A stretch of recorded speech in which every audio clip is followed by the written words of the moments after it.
Welcome everybody, I'm James Haddleton, and today I have...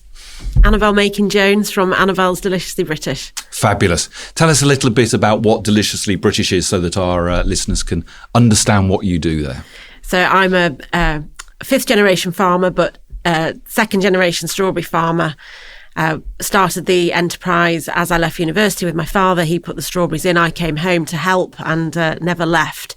And then started Annabel's 5 years ago because I was so demotivated by just supplying own brand product into retailers and wanted to show what we did and add extra value to our products and actually be able to make some margin. So, we had a business for the future. Oh, that's fabulous. Let's just take a step back, if we may. You mentioned there that you're a fifth generation farmer. Tell us a little bit about that. It sounds idyllic, pastures green. Is it? Well, there's nothing idyllic about a family business, I can assure you. So the farm that I currently am on, which is near Garforth, my father was born there. His parents moved there in just before he was born as tenant farmers and then bought the farm and the farm next door. My father farmed it and then I came along and my grandparents moved to Herefordshire and handed the farm over to my father and his brother. And then his brother had his own haulage business, so they went their separate ways. And I went home from university. I was at Harper Adams and I studied agri-food marketing and business studies.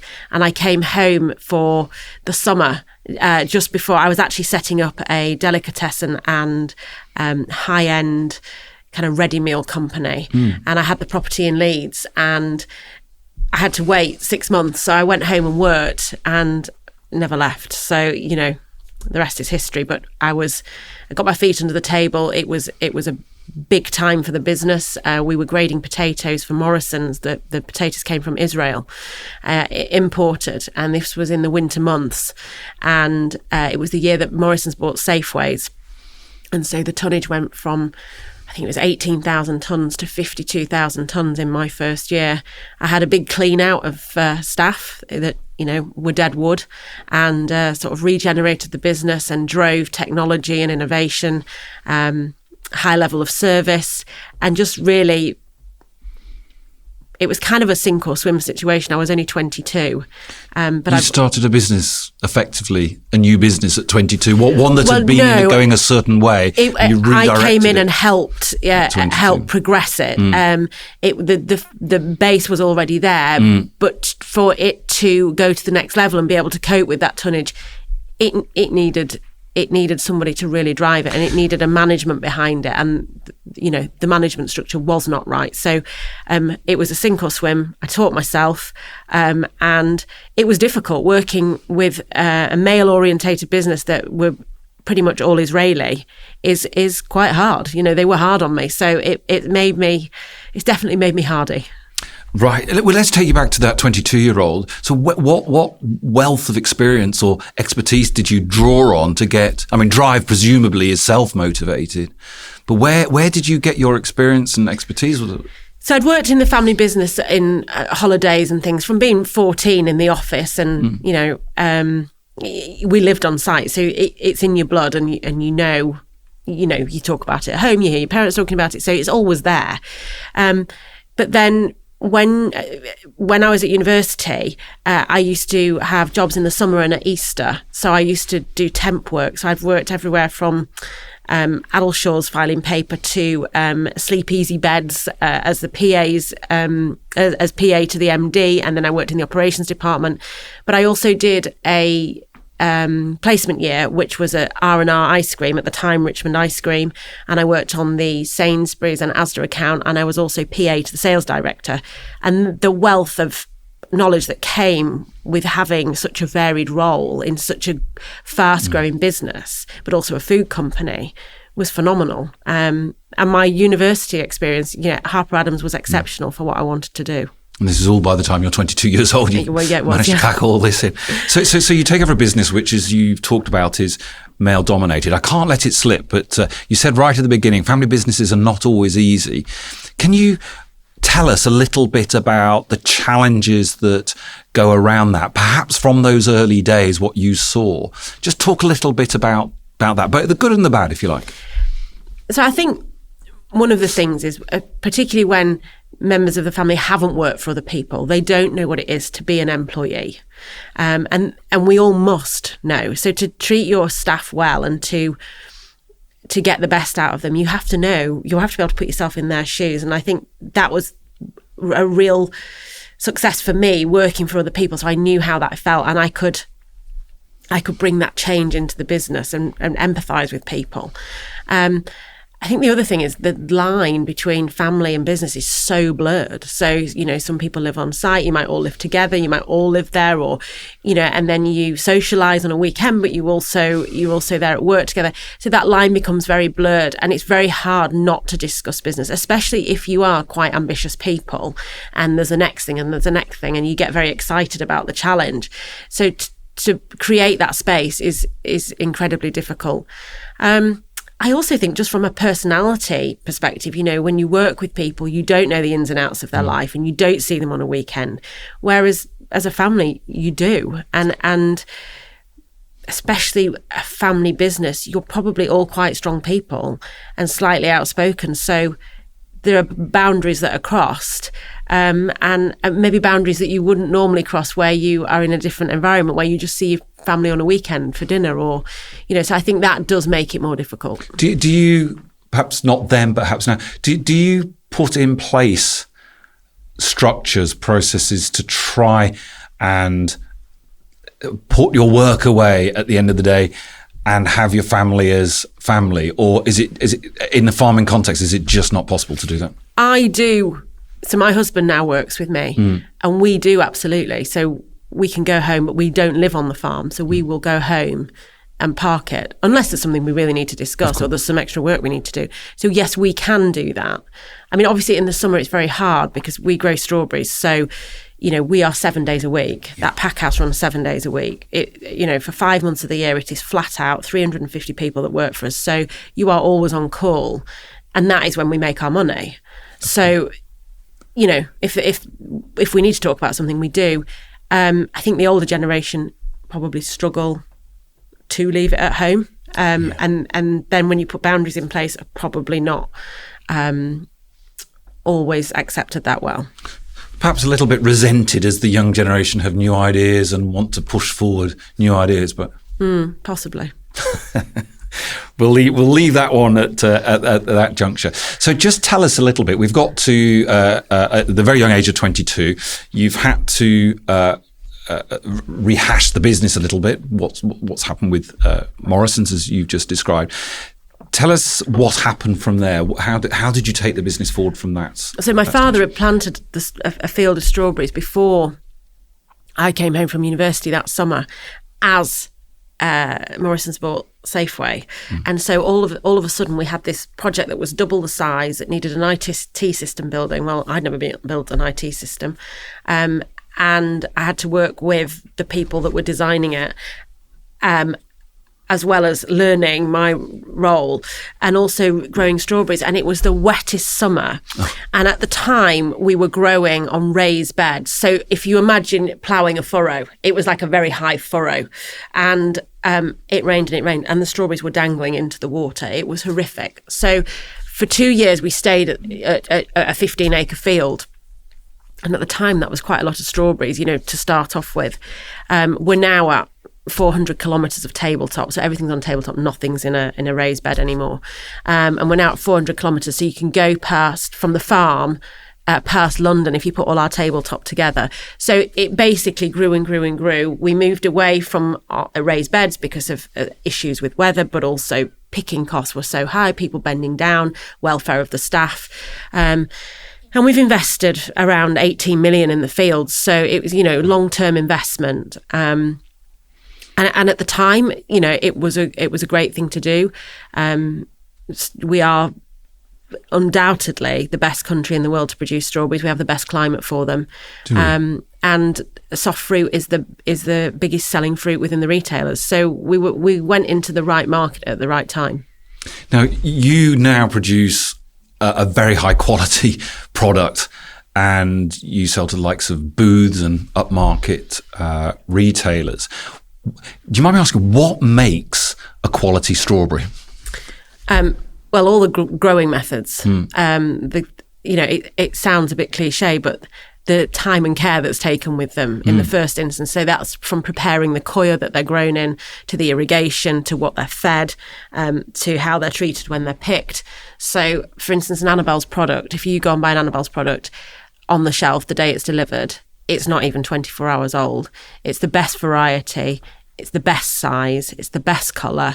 And all of the other things that we do, from our sustainability methods to the water. So our water comes from our lake, so it's all rainwater, but we have a filtration system within the lake that basically blows air into the water, which stops the water from becoming stagnated and makes it better quality. So therefore, it's a better quality strawberry.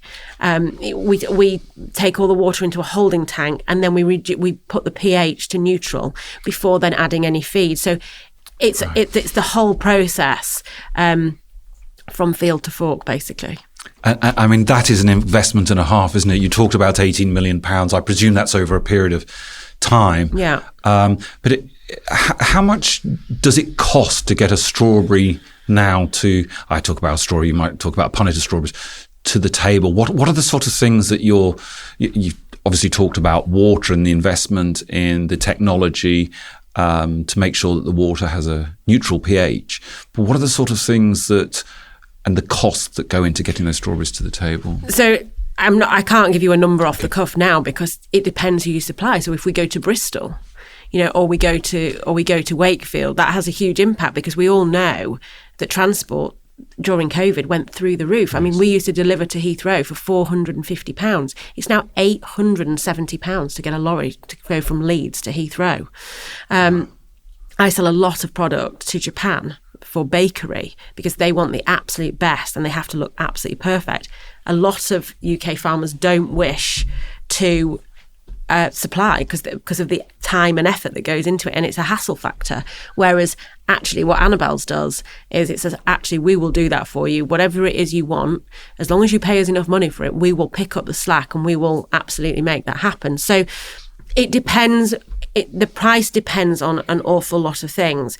So you've got from field to fork, but then the variance between delivery, packaging, even to the pack house, packing it has a massive impact. So if it's a film sealed punnet, it's a lot faster. So there are a lot of variables. There really are, aren't there? It shows it's not just one unit into shop and out. No. Especially if you're supplying places like Japan. And the Annabel's brand is all either biodegradable or recyclable packaging. So the costs involved in the packaging before we've even put the strawberries in or packed it is already higher. So we supply waste strawberries into an anaerobic digester, which then generates the power for our packaging. But that has a cost to deliver those strawberries. Yeah. But we are trying to make it so that we have that full circle where we use everything and we give back. So the bees that pollinate the strawberries, we then take the honey in the summer months, but we leave the honey at the end of the summer for them to live off during the winter. We're trying to go back to older methods or more sustainable methods with the packaging to give ourselves a point of difference that people are really screaming for. And not everyone can afford an Annabel's product. My jam is made from British strawberries, but you get what you pay for. But not everyone can afford those things. So Annabel's is about offering the very best British products grown and supplied in the very best way, but that comes at a price. Which clearly there is a market for if you're selling to Japan and others.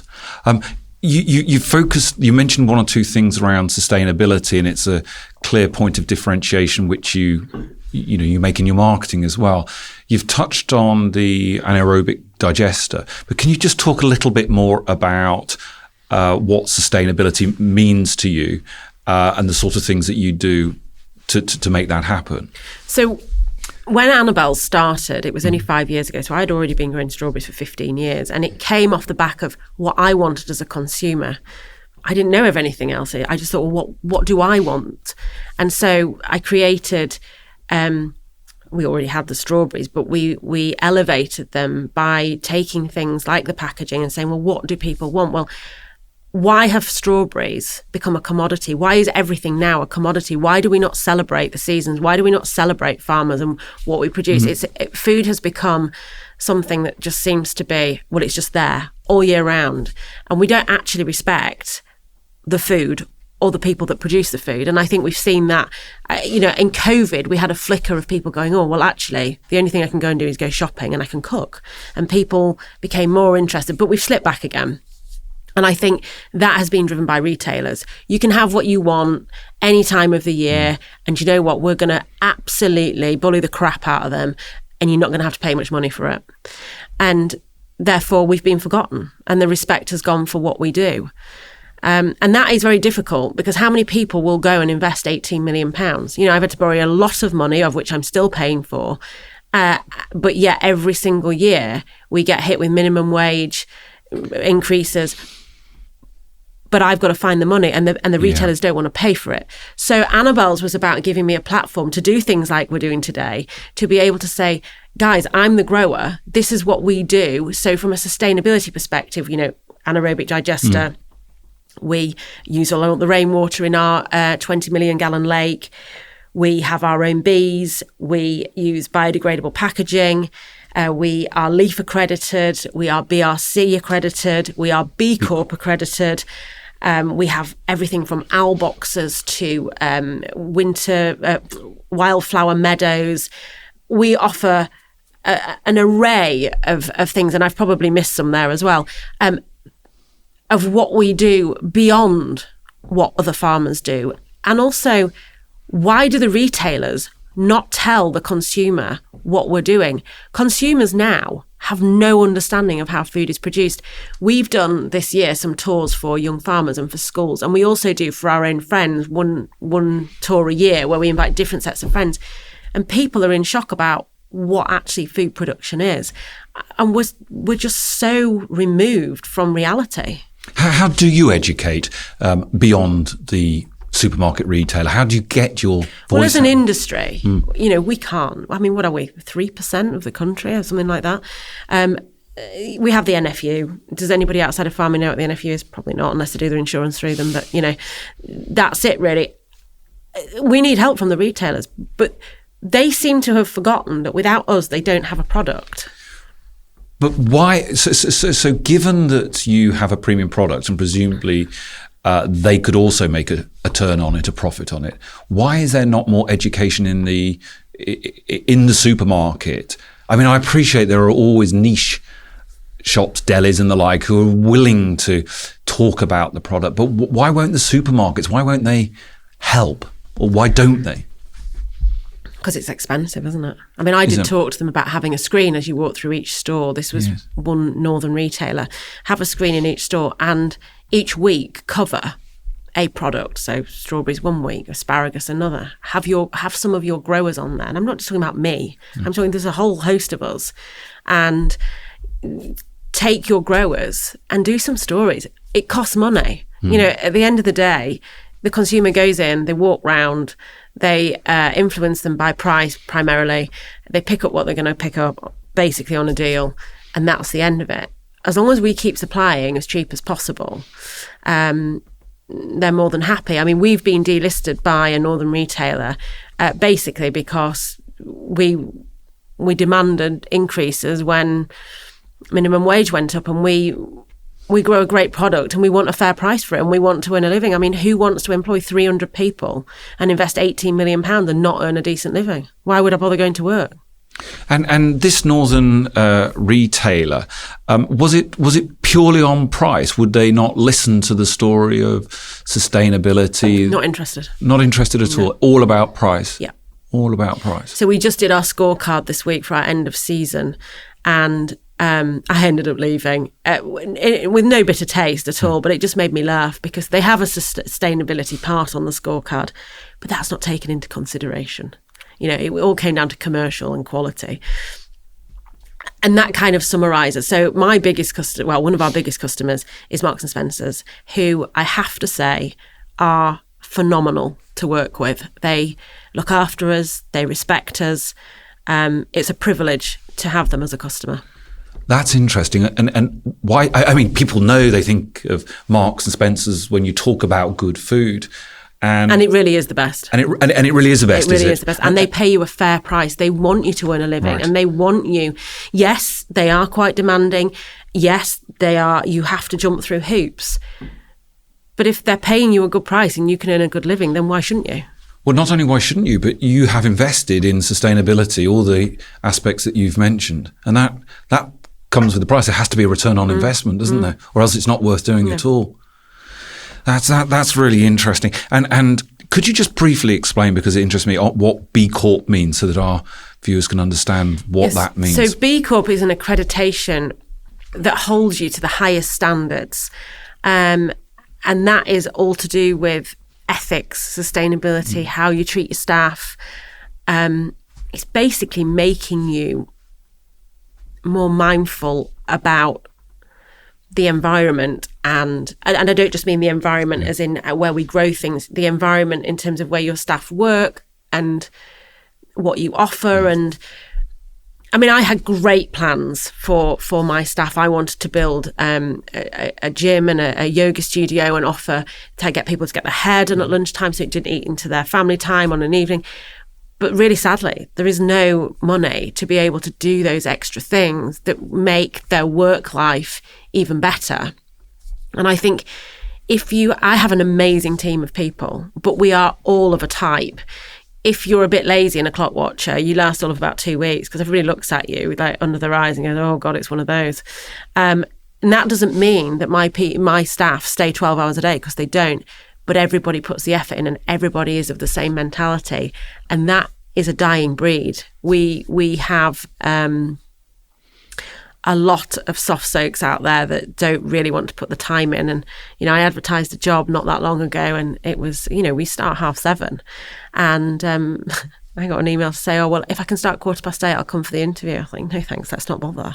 I don't work weekends because it's 1 in 3 weekends in the middle of the summer. Oh, well, I don't work weekends. Well, don't come for the interview then. How do you think the food gets on the shelves? When you're there on a Monday, what do you think's happened on Sunday to get that food there? So I think a lot of people are totally out of touch with reality and completely out of touch with agriculture. Should we talk a little bit about some of the challenges to farming? You've mentioned them there in one respect, which is that the supermarkets are not, with exceptions, are not interested in the investment that you put into the quality of your product when that impacts the price. So at the one end, it's hard to get back what you've put into the product, especially at the retail end. But there are clearly a number of challenges for farming generally. I'm not going to give you a topic. I'm just going to say to you, what are the challenges that you see for the industry? Well, first and foremost, from a seasonal perspective, we have a challenge because we make our money in the summer. And then my pack house, which is worth £500,000, sits empty it doesn't sit empty that long anymore because I pack daffodils from January to March, one of my products. But, it sits empty from middle of October until middle of January. And then it sits empty again from mid-March to beginning of May. So you would say, well, hang on, how do we utilise that? What else can we do with it? We're always trying to pack imported fruit because, you've got a cost, you've got an investment you've made in that pack house and you need it to repay that investment, but also you need it to work as hard as it possibly can because we have no cash in the winter. So you've got a massive issue there in the fact that it's so seasonal. So what does the farmer then do? We have to pay for our plants a year in advance. I spend £1.6 million a year on plants. So you have to outlay that in advance. So you're always on the back foot. So there's no farm doing what we do without an overdraft. So there's always that issue. And then you've got the issue of where the interest rates are going to go. So, when you're borrowing that sort of money. So that is a first issue. Then we go down the politics. So we have an issue with what's just happened. Minimum wage gone up £1. National insurance, minimum wage and national insurance has just cost me £385,000. Just like that. £385,000 over the next year from when it comes in. Mm-hmm. So what's going to happen? I'm going to pass it on. Will you tell me? So that will come into the price. So then what's going to happen with the consumer? Oh, well, I don't want to pay £5 for strawberries. The retailers go, oh, well, we can't do a two for £5 now. So what are they going to do? They make the pack smaller. So the pound punnet, as we remember it, was 454 grams. Then we went to a 400 gram. Then they decide, oh, well, we can't do a 2 for £5 on a 400 gram because it's too expensive. So then they drop it to 300 gram. So what I did with Annabel's was I said, I'm not interested in this deal. I'm interested in utilising the packaging, using less packaging. So an Annabel's punnet is a 500 gram punnet or a kilo punnet. What family wants 300 grams of strawberries? They're gone in one sitting. Yes. So then you buy more and more of them, or you get your 2 for £5 on a deal, and you got 2 lots of plastic. Mental. Yes. But they're so bothered about the price point and how the consumer sees it. Instead of educating the consumer and saying, minimum wage, you now earn £12.50 an hour, therefore your strawberries cannot be £3. They don't. They try and kid them into thinking, oh, well, still £3. Well, yeah, it is. Well, you got 227 grams in your punnet instead of 300 grams. So they manipulate everything with the weight. And I mean, I think we've all been educated over the last 20 years about how to look at price per kilo, etc. But that is a tool that they have to not break that price point. Instead of going, it is what it is. If you want it, you're going to have to buy it. And by the way, you've just got paid God knows how much more money because of minimum wage going up. And obviously that has an effect on the managers and everything else. Everybody's wage goes up.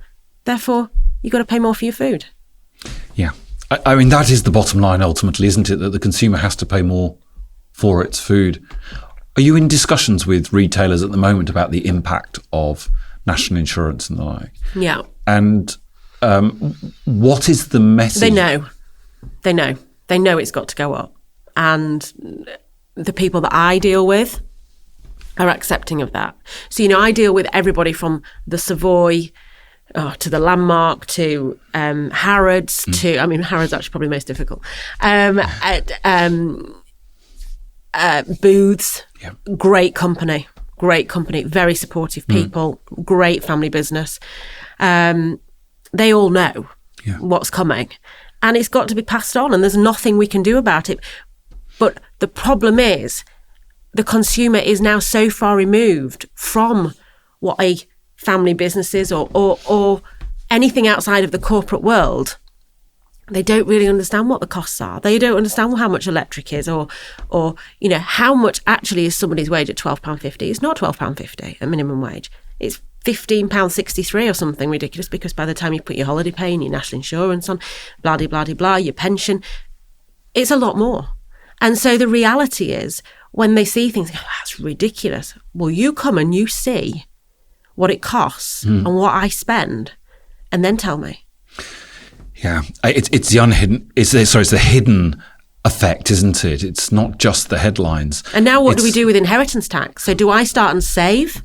Yes, let me come on to that in a moment, if I may. I mean, on the prices you're talking about there with the supermarkets, of course, their own wage bills have gone up as well. So there's going to be a double whammy, if you like, of cost that goes into that product. And from your point of view in terms of predictions for next year and the tonnage of strawberries and so on, are you making changes to what you think you will produce based on the changes that have just been announced in the budget? Do you think you will reduce tonnage? Do you think you'll reduce staff? I can't reduce tonnage because from an economies of scale perspective, I can't. I can't reduce staff because we're 72% of our costs is staff because it's all manually picked. So you have no choice. You've got to pick the fruit, haven't you? And when it's ready, it's ready. You got to go. There's no. It's not a can of beans. You can leave it for 6 months. We can't. It turns to mush. So, and I think that's the other thing with retailers. They know we've invested all this money. They know we have to sell, and then this can screw you. Yeah, of course. And that's where it's really wrong. And because of the way the government is, we have no backing. And then with what they've done, they've just stabbed us in the back again. So we'll certainly come on to the IHT in a moment. Let me just carry this through. Would you be looking at, you mentioned Japan earlier, would you be looking at other high-end markets or more produce to Japan, for example? Yeah, I mean, I think in terms of the UK, there's one project going on which I can't disclose, which is quite exciting. But after that, I have to be very careful where I put Annabel's, because I don't want to dilute it. It is the best. It is the premium. We do amazing things behind the scenes. Every item we sell, we give to the Prince's Trust. The daffodils we sell, we give to Marie Curie. So we're supportive of other things as well. It's all about, I suppose Annabel's is a reflection of who I am. So I am ambitious.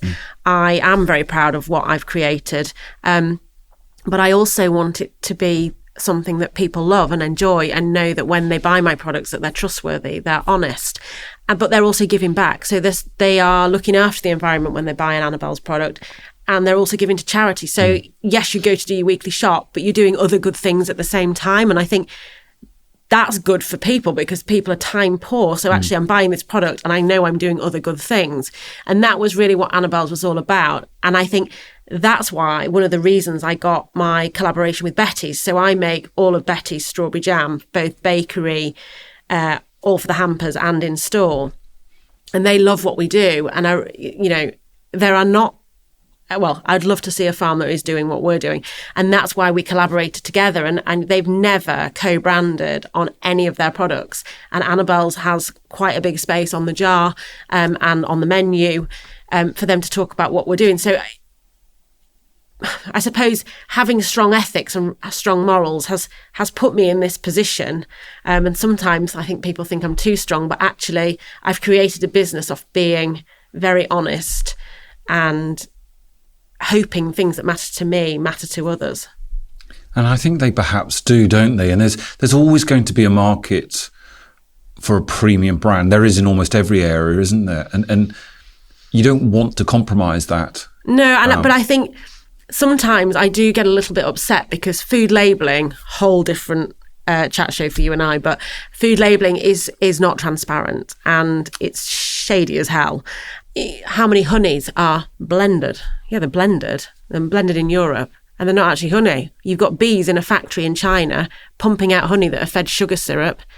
And what does that do for you? Absolutely nothing. So we're not transparent. And some of these brands, some really expensive high-end retailers in London are selling this stuff for hundreds of pounds, and it's not real what it is. And that was what was really important to me, that when people bought my products, they knew they are what we say they are. Yeah, that's so important, isn't it? And we were talking about education earlier. It sounds like there's a whole piece to do, not today, but it's a on the education of people on what is actually good versus what is pricey and looks good on the bottle. Oh, yeah. I mean, packaging's everything, isn't it? Yeah. I mean, you can turn, they say you can't polish a turd, but in some cases you can. Yes, we both agree on that. Absolutely right. Let me turn to another subject, which I know you're passionate about, and that is the issue of inheritance tax. And to put that in context, the government has just announced, of course, that farmland will be caught by inheritance tax. The historical background is that in the 1980s, the government of the day took farmland out of inheritance tax, so enabling people to invest. And the message, if you like, is that if you can take the investor out, the Clarksons, the Dysons of this world, the price will fall and farmland will come back to being affordable for farmers, if you like. But it has caused an awful lot of upset amongst farmers at a time when all those things you've just described are hitting them in the pocket, all the cost, the paying up front for your plants, the 18 million you've put into your business by way of investment. Tell me why this matters so much and why it's not right in your view. Well, I think first and foremost, this is so broad. So I think if we break it down piece by piece and we say, well, okay, the new law's being brought in. So what does that mean? Well, that means that businesses that are asset rich and cash poor are going to get hit massively. And the next generation, I mean, farming is hard anyway.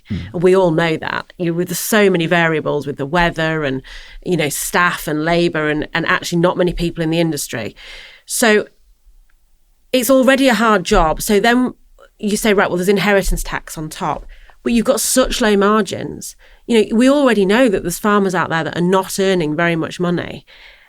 So they then have the inheritance tax to pay if they can hang on to their farm by paying it. They have a very low standard of living. Why would they bother? Why wouldn't they sell it off for development?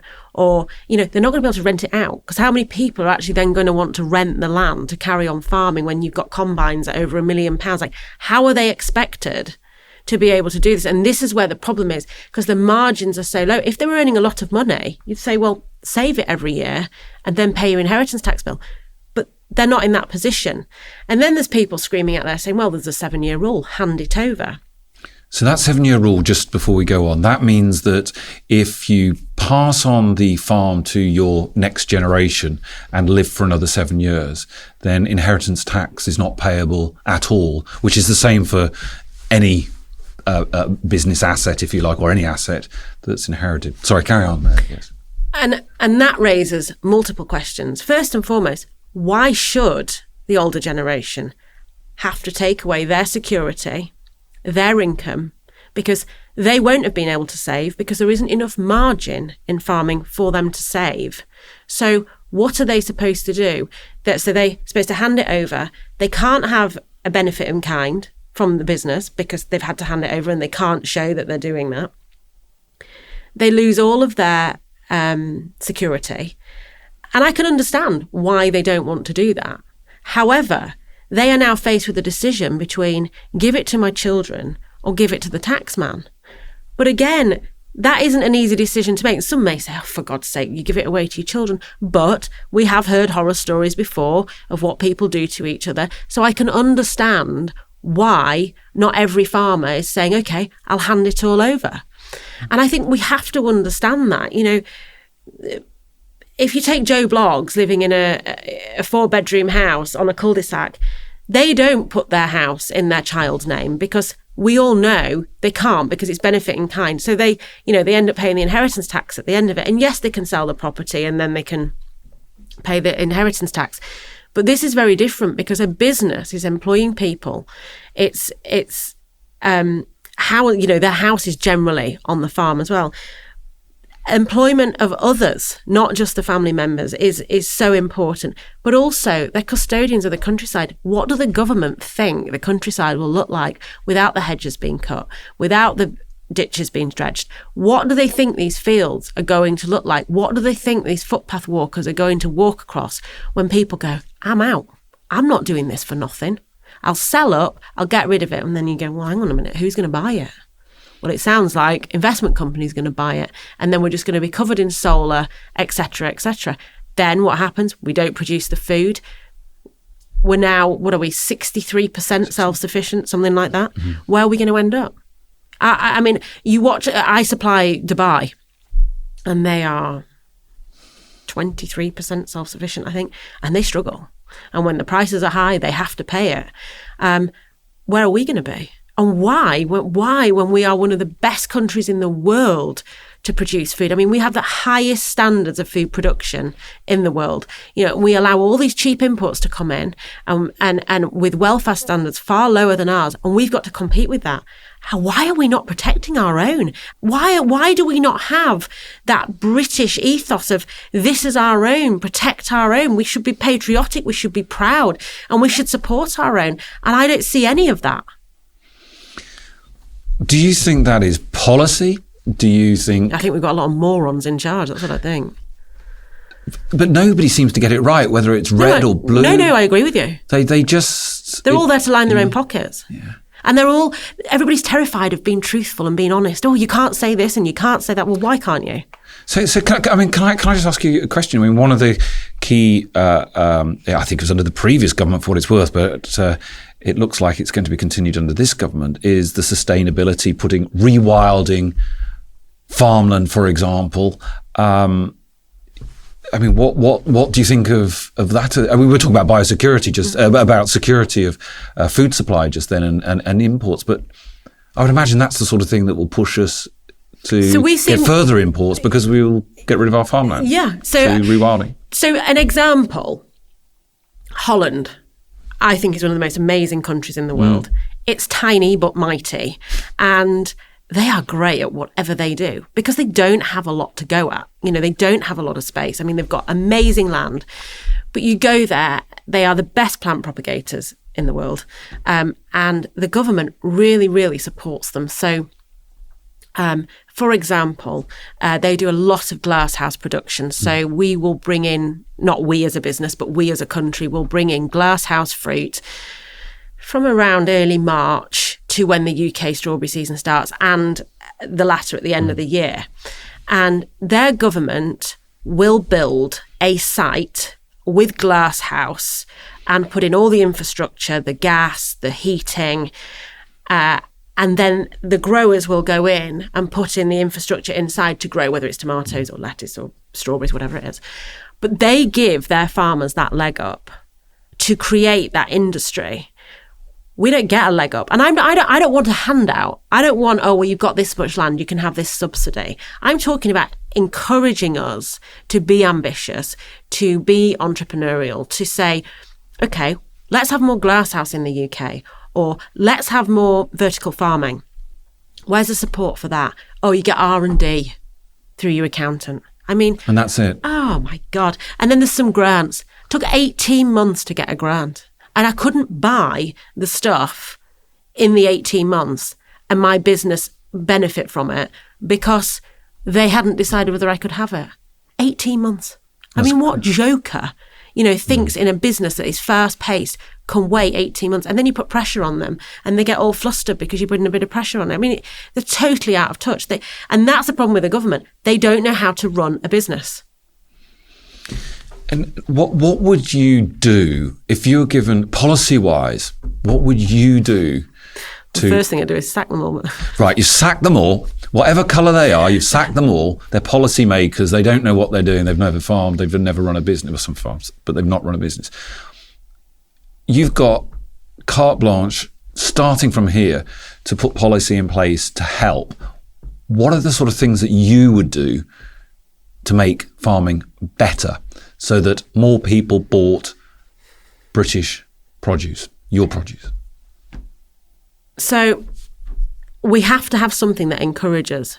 So to invest, because that keeps the economy going. So we need, and listen, I'm no politician, but we need people involved within the government who are actually feet on the ground, that understand what it is to run a business. And particularly, let's just talk about farming, people that are involved in farming. And I'm not talking about a 60-acre farm growing some wheat, because nobody survives off a 60-acre farm.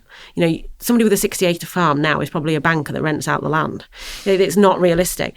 I'm talking about real people and fresh produce people, because fresh produce is, wheat and barley. Nobody gets fat out of that. Arable farming has had its day. So I'm talking about people that are growing fruit and vegetables where they've had to invest an awful lot of money. And they need to talk to them and ask them where the costs are.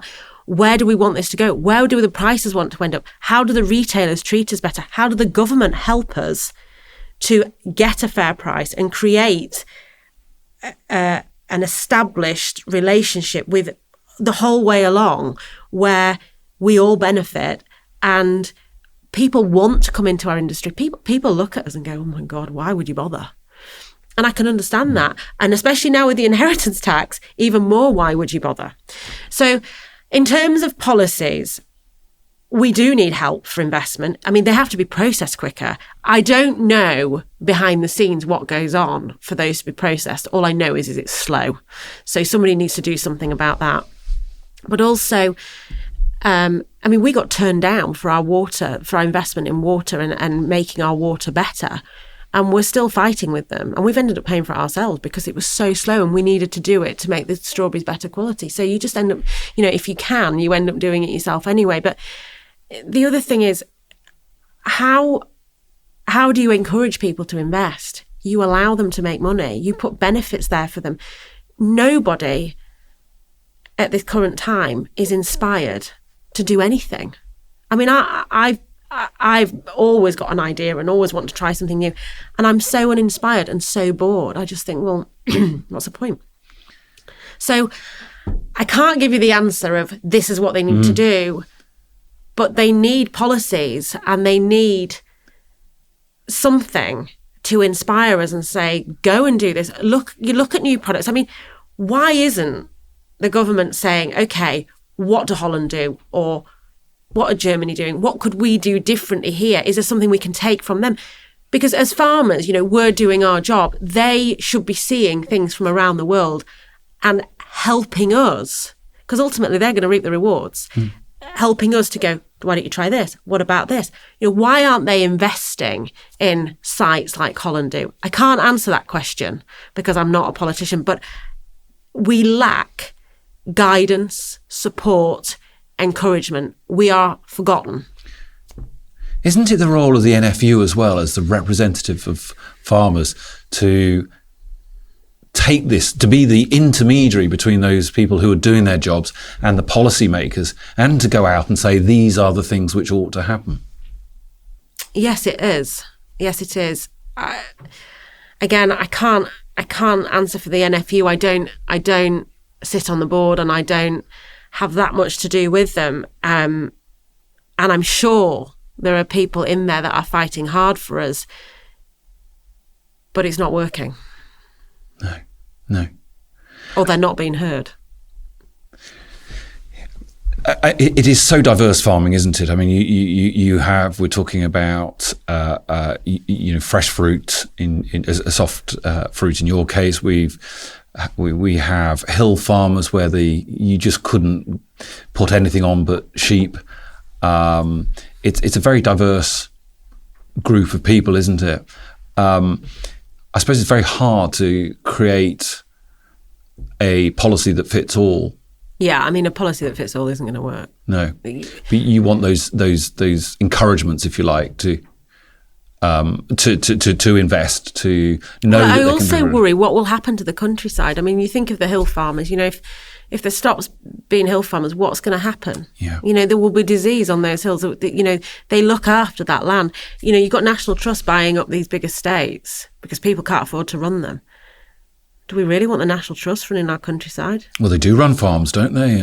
But I mean, realistically, do they? No. I mean, they actually do. Whether they're doing it properly or they're doing it to show some old-fashioned way, and whether it's really a sustainable way of ensuring that we get food supply. I mean, commercially, is it commercially sound? They're a trust. They're a charity. Yeah. We're losing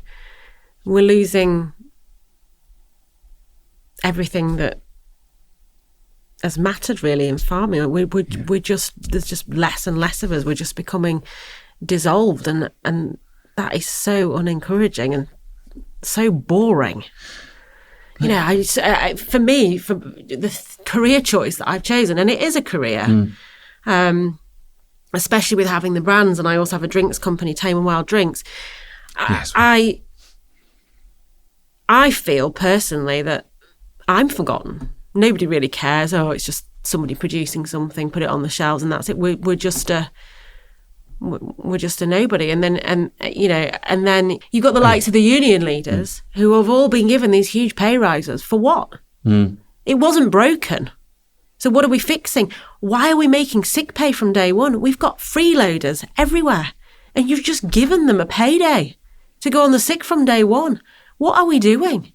We're not making anyone responsible. We're not encouraging people to work hard. Working hard and having responsibilities makes people better people. And all I do now is look at people and I interview people and I think, my God, no thanks. Like, how do you get through real life? Yeah. Because to own a business, you have to give it your all, don't you? I mean, you really give it your all. You don't go home at 5 o'clock. You don't have a sick day. You know, you work when you've got a cold. Or you can't run a business without putting your all in.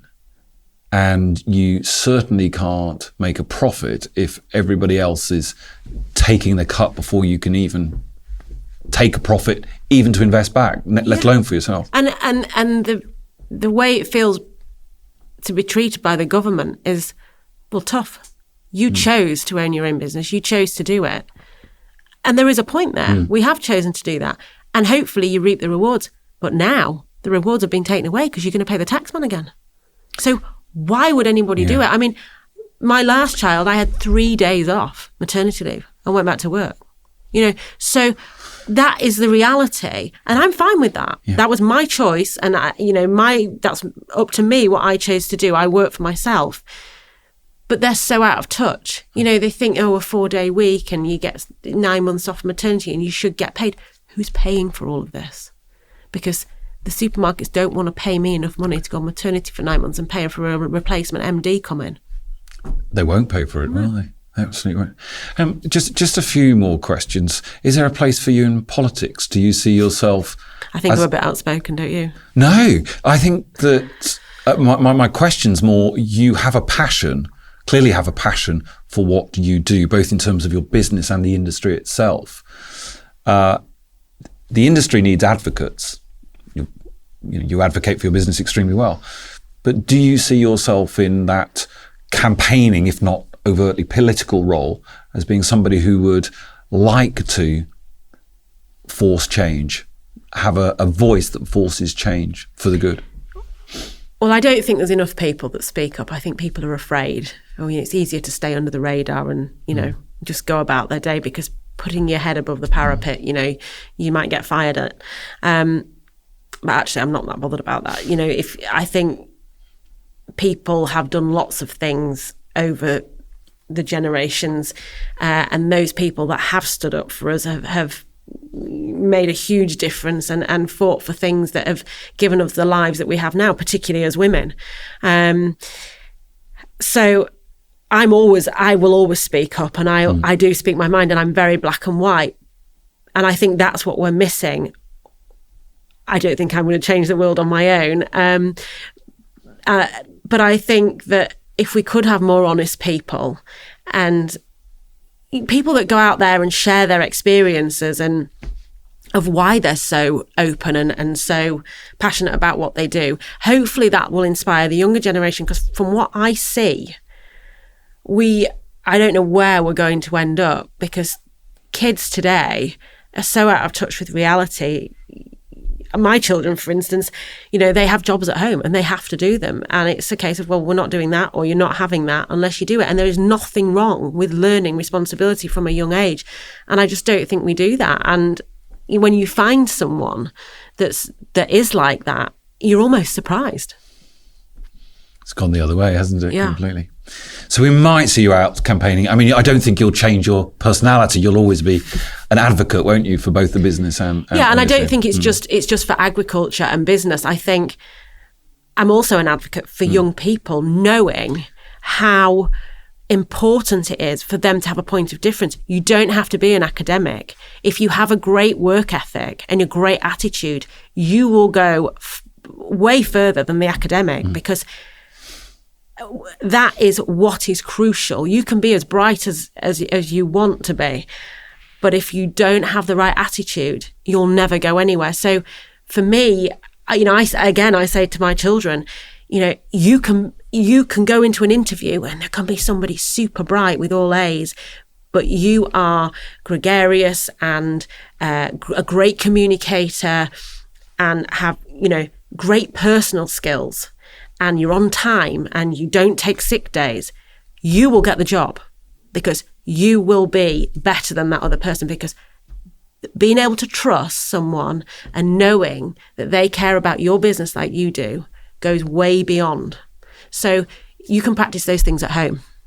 I think that's really, really sound advice. There are so many clever people who just don't have those skills, who don't show that they're committed to what they're doing. But if you do, you'll go a long way. I think of Richard Branson, who has a very small amount of education, but he was committed to what he did. Well, how many entrepreneurs have a small amount of education? Yes, it's true. It's the hunger, and I think that's another thing. Even being successful in your own right, you have to be careful with your children that you give them the same hunger, because actually you can make them quite useless if you're not careful. Yes, the trust fund child.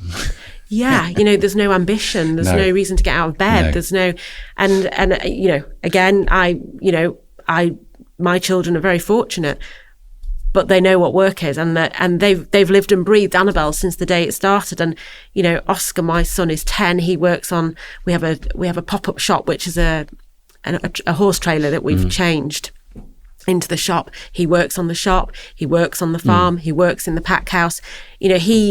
He really understands what it's about and gives it his all. Can I just ask you a few specific questions, if I may? Jeremy Clarkson, true farmer? No, but he's never said he is. I think Jeremy's opened the eyes to the general public about what goes on. I think what he's done is great for farming and for the UK. Whether it's highlighted or not, this inheritance tax, I'm not quite sure. I think him and Dyson I think a lot of this is chasing after them. But at the same time, they have invested in the land. They do take care of the land, and they are farming it, and they are giving people a job. So we also need people like that. I'm not in a position to go and buy another 500-acre farm or build the glass house that Dyson's built. So you need those people with a lot of money or with a platform. And I think good on them. I don't. Some may say, oh, well, they've pinched from the farmers because they've gone and bought it. Well, you know what? They've got the money to do it and the money to invest in it. Why shouldn't they? Okay. No, that's fine. Prince's Trust. Is that part of your commitment to getting young people going forward, enabling them to go out into business and succeed? So as you can probably tell, as we've gone through this interview, it really matters to me about attitude and work for young people, because you can give to charity and they can sit on the backsides and have a handout. That doesn't create good mental health. It doesn't inspire people. Being able to go out and earn a living and pay for their own family gives people a need to get out of bed every day. It also gives them satisfaction. And I think the Prince's Trust really do help people do that. And so that was why I chose to support them from the start, because it was about inspiring people to be more and to be able to achieve things that they thought that they couldn't, and actually allow them to do it themselves rather than a handout. You're very much about this accountability, responsibility, self-motivation, aren't you? That's very much at your core. Yeah, I mean, I think my life has been about that, and about standing strong and fighting for what you believe in and achieving. And I've had some really nice successes. I won Diversification Farmer of the Year at the Farmers Weekly Awards in October. And, that and Countryfile a few years ago were two of the highest points of my career. And that has come with driving myself and being ambitious and the feeling that you get from that when you achieve it. There's nothing like it. And I think everybody should get to feel that, no matter how big or how small it is. I think everybody should get to experience that feeling, because there's nothing like it. So just tell me a little bit about some of the highlights of your career to date. So supplying the royal family is definitely one of them. And I did wonder when, sadly, the Queen died, whether that would come to an end, and it hasn't. And I've now supplied them for 5 years and continue to do so. So that is pretty high up there. There are more than a few, but I'll try and keep it to 4 or 5. Secondly, my collaboration with Betty's, very proud of that, and how they have broken their rules to have me as part of the team. So that was pretty exciting. That's that joint branding, isn't it? It is, yeah. Products, yes. And Farmers Weekly Awards, I was Diversification Farmer of the Year in October this year, beating 2 very strong businesses. So I didn't think that I would win. So when I did, I was pretty excited by that. So you should be.